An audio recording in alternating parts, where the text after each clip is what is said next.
When I put the scope on the rifle for the first time, which was a couple weeks ago, I didn't make sure that it was level. I just put it on. So 2 days ago I went to the range and I was dialing in elevation for 200-yard shots and 300-yard shots. It was a really windy day. It was 15 mile an hour, 17 mile an hour winds. You know, they were coming from all over. They were coming from behind me, from to my left, to my right. So it was definitely windy. When I was shooting this, I haven't checked that the scope was level. First of all, that it was mounted level. And I didn't have this level on the receiver. So I had no indication while I was out here shooting on this day that my gun was actually level when I was taking my shots. When I mounted the scope again, I never double checked. I never did this process right here where I double check the level of the scope as it pertains to the receiver. I'm going to show you on my phone over here. It's easier to see. So this is from my view right now. I have the rifle leveled on the table, and I have my other level on top of the turret. So that's fairly level right there. And then if you look up here, my scope is completely unlevel. So I'm not trying to make excuses or anything, but if I'm going to get better at this and shoot a 22 at long range, all these things have to be consistent. So what you're seeing here, this, I'm going to let go of the rifle, so I might lose a little bit of level. So hang on now. This level right here is mounted to the receiver.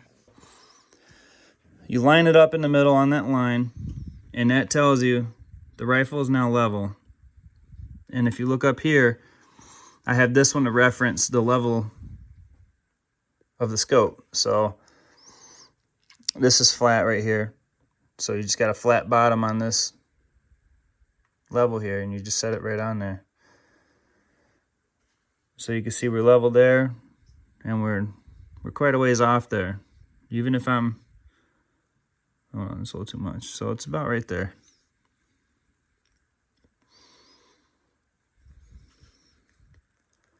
See, no matter how you do it, if I take it off and put it back on, it's still not level.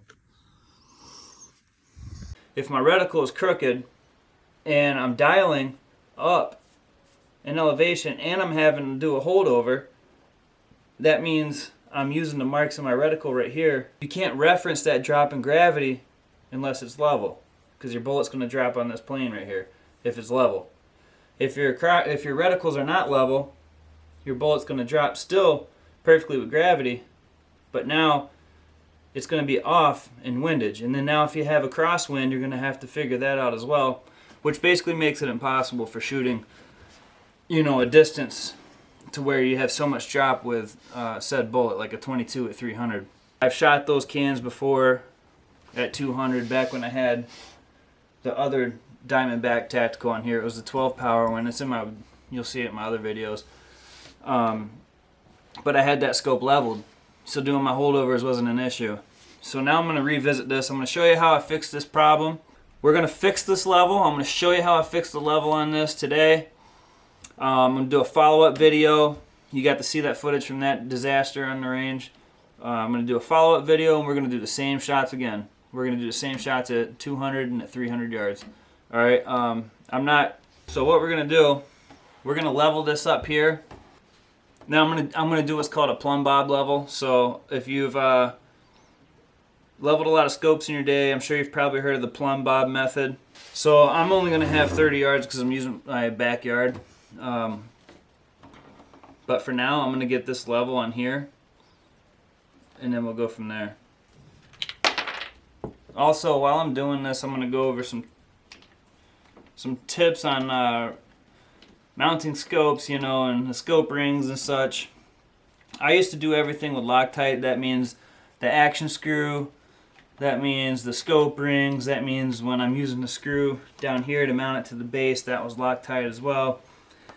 Now what I do is I basically only use Loctite here if I do use it at all. Everything else I do not use Loctite.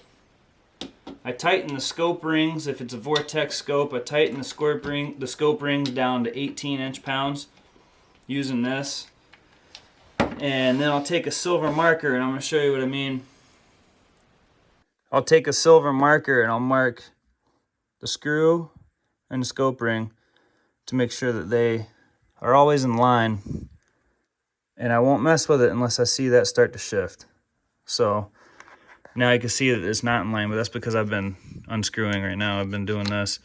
So let's say when I'm set up, it's gonna look like that. And so if I ever see it shift to like right there, I'll know, hey, you know, that's an indicator that this screw is probably loose. I need to tighten it back down. So all I'm gonna do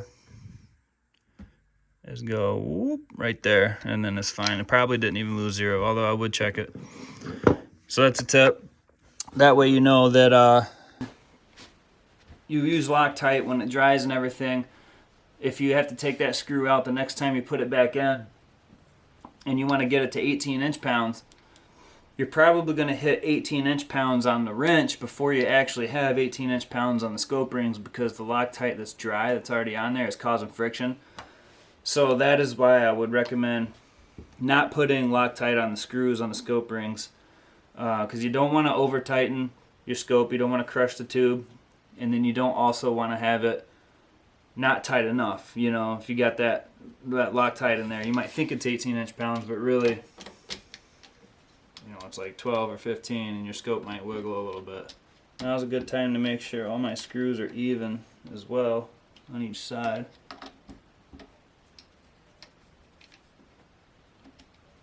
So we'll get the gun level. Alright, we got the gun level right here. I gotta twist the scope to make it reflect what I'm seeing on the gun.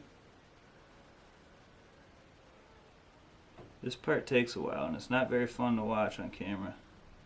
So I might fast forward through this and I'll get back with you at the end result.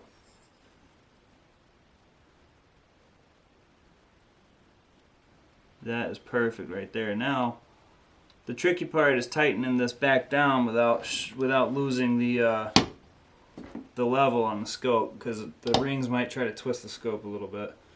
Here's what I got now. We got a level gun and we have a level scope.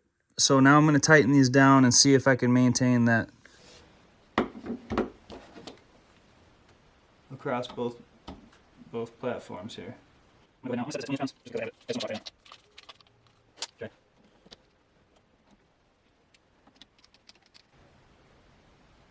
It wants to go this way for some reason, so I'm going to have to loosen this back up and force the scope to go out of level so that as I'm tightening it, I can bring it back to level. Because it wants to twist that way, I got to twist it the other way to manually offset it on purpose. Let's see if I can do that.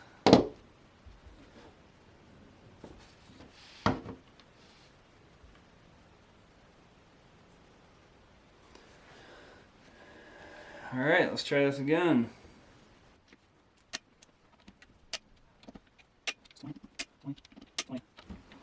20. Alright, so these are all 20. I think it's pretty good. Alright, I think after making our adjustments, this right here is what we got. We got a level gun down there. We have a level scope up there. Now let's go check this out. The way we'll double check this is using that plumb bob method. So I'll go put this upstairs in my bog pod, my tripod for my rifle. I'll get that whole system level. I'm going to run a plumb bob from the swing set down to the ground, and then we're going to look through the leveled system here, which now that the scope is level to the rifle, we know that we can just use this level that's on the rifle as the reference for the whole system. So I'll get this in a tripod. I'll level this up so it's level about like that. We'll look through the reticle at the string, and hopefully it'll be, because it's following gravity with a weight at the bottom, it will be a straight line, and then hopefully my reticle inside will match it. I'll show you what I'm talking about. Alright, so I'm set up here out my window. I'm going to give you a look at what we got going on here. You can see right here the rifle is level. So bipod is leveled with a circle bubble. We have a dumbbell, a 25-pound dumbbell hanging with paracord. It's tied up there and it's tied to the dumbbell. The dumbbell is off the ground. I used a heavy dumbbell so the wind couldn't push it around. I'm going to give you a look through the scope and I'll show you how the plumb bob method works. When touching that line, it's touching at the top as well. I'm gonna try to take a picture of this. There you go. So we're looking through the scope now. That's the plumb line on the right. When I line my rifle up with that, my rifle reticle, my scope reticle, it covers it all the way down. Alright guys, so I went over how I level my rifles, how I mount my levels, the different kinds of levels, and using the plumb bob method for checking your levels. So now that we have this system all leveled out, you leave this level on here. When you want to take a shot, all you do is get set up on a target, look down, reference your level, make sure you're level. If not, level it up, then take the shot. And then now we're going to know that we have no cant in our rifle.